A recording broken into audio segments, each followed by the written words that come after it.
Caros deputados, deputadas, amigos que nos assistem, inicialmente eu queria mandar um abraço para todos aqueles. Acho que o Sérgio está com o microfone aberto aí. Serginho está com o microfone aberto.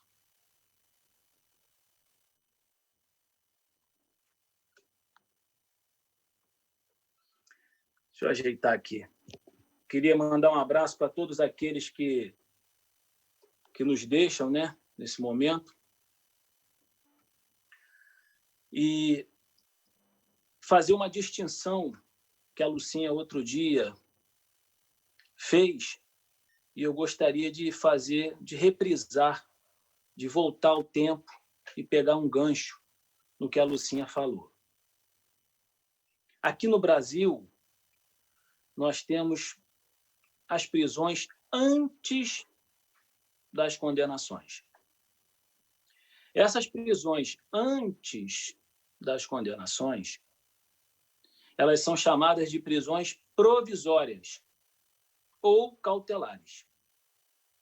E uma das espécies dessas prisões provisórias ou cautelares, ou prisões antes da condenação definitiva, prisão antes da condenação definitiva é a prisão preventiva. A prisão preventiva é uma das espécies das prisões provisórias. Essa prisão preventiva, ela é provisória porque ela não é definitiva. Após o trânsito em julgado, após o final do processo, é uma prisão definitiva. Antes, é uma prisão provisória. Por isso que são chamadas prisões provisórias. E a prisão preventiva é uma espécie delas. Há um tempo atrás, as prisões preventivas, elas tinham um prazo de 81 dias. Toda a jurisprudência era de acordo com o prazo de 81 dias. Hoje em dia, já tentaram falar de 180 dias, 360 dias, e adotaram um critério chamado da proporcionalidade ou da razoabilidade. Vai deixando o cara preso. Só que o que é proporcional para mim não é proporcional para vocês. Umas pessoas vão entender que manter uma pessoa sem ser condenada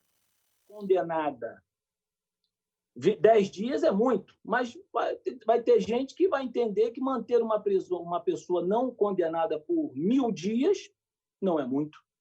Porque o que é razoável para mim pode ser que não seja razoável para outras pessoas. E aqueles deputados que estavam presos, que eram 5, diga-se de passagem, eu não conheço nenhum deles. Tive um breve contato com o André Correia.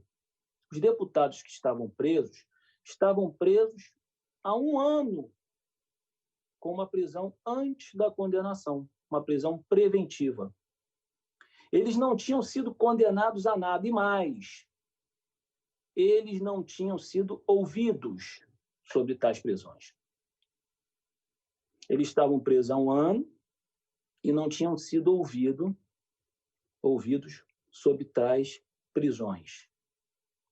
Bom, o que eu quero dizer com isso? Eu quero dizer que humildemente, por favor, não me interpretem mal. Sérgio, eu acho que está aberto o seu microfone. Humildemente, não me interpretem mal. Eu acho que o prazo da prisão provisória de 1 ano, sem que a pessoa seja ouvida, para mim é um prazo muito dilatado. Porque se o Brasil todo discute que você só pode prender alguém, e aí vão ter 2 alas, 3 alas, que você só pode prender alguém após condenação em segunda instância. Tem gente que diz que só pode prender após condenação em terceira instância. Tem gente que diz que só pode prender no trânsito em julgado. Se você tinha 5 deputados que não estavam presos nem em primeira instância, você não cai em nenhuma dessas discussões. E com o prazo dilatado, meu modo de ver, você não cai em nenhuma dessas discussões. Porque eles não foram condenados na primeira, na segunda, na terceira, na quarta instância, e o Brasil todo discutindo segunda, terceira e quarta instância. Então, eles estavam presos antes da condenação, há 1 ano, numa prisão cautelar ou provisória, espécie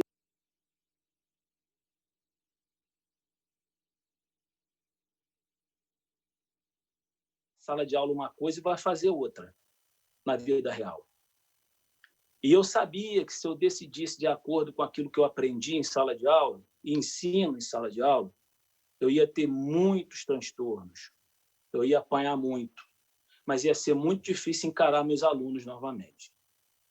Agora, uma outra coisa, e nós nem tivemos acesso aos autos. Nós não podemos... Era assim, é que nem aquela brincadeira do Silvio Santos. Você vai julgar 5 pessoas de olhos fechados. Você troca uma bola de futebol para uma casa? Sim! Você não tinha acesso aos autos. Você não sabia o que acontecia nos autos. Você só sabia pela imprensa.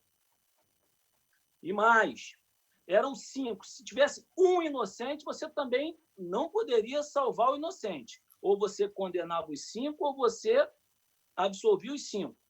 Tirava os 5 da prisão, melhor dizendo. Agora, uma outra coisa é o decoro. Uma outra coisa é o decoro. Uma outra coisa não é a em tese, porque para mim pode ser que sim, para o tribunal pode ser que não, e eu respeito. Claro que eu respeito. Uma coisa é a ilegalidade da prisão. Outra coisa é o decoro parlamentar. E mais, quando nós votamos a legalidade ou não da prisão, e tem gente que votou porque conhece, tem gente que votou porque acha injusto, tem gente que votou pela Constituição, eu votei pela lei. Eu sou legalista. Tem um outro lado. Quando nós votamos para que eles fossem soltos, nós votamos para que eles não assumissem os mandatos, e não recebessem valores relacionados a esses mandatos, não tivessem os seus gabinetes recebendo valores relacionados a esses mandatos. Foi apenas para que eles pudessem responder de acordo com a lei.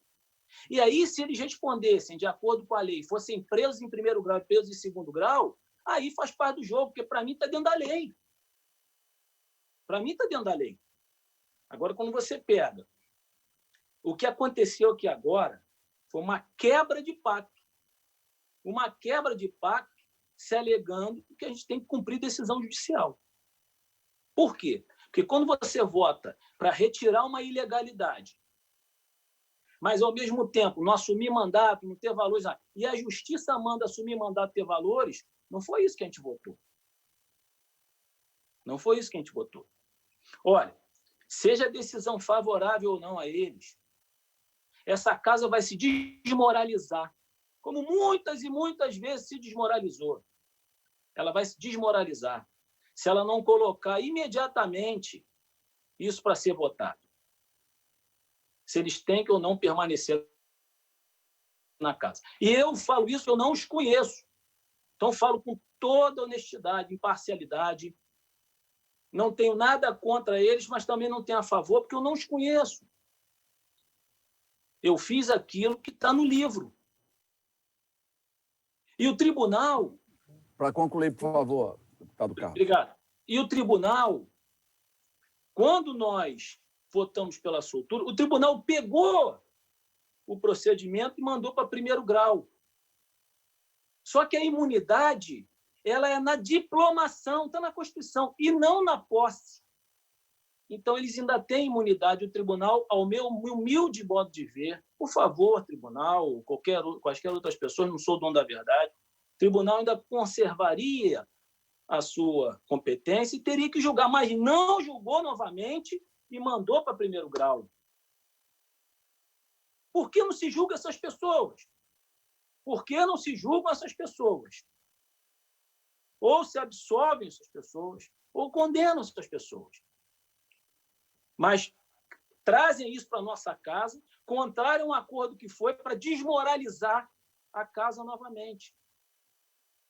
Presidente, eu faço um apelo a Vossa Excelência e faço um apelo a todos os deputados. A gente tem que votar isso imediatamente, com todo respeito. Senão a pandemia vai ser na Alerj. Vai ser uma pandemia na Alerj. Que seja para salvar, que seja para condenar, mas que nós votemos isso, porque o acordo não foi esse. Eu votei pela legalidade, não pela volta aos mandatos. Com todo respeito, com todo respeito. E citei a deputada Lucinha, peço desculpas, porque na semana passada, salvo engano, ou na retrasada, ela falou algo parecido com isso também. Muito obrigado, presidente. Deputado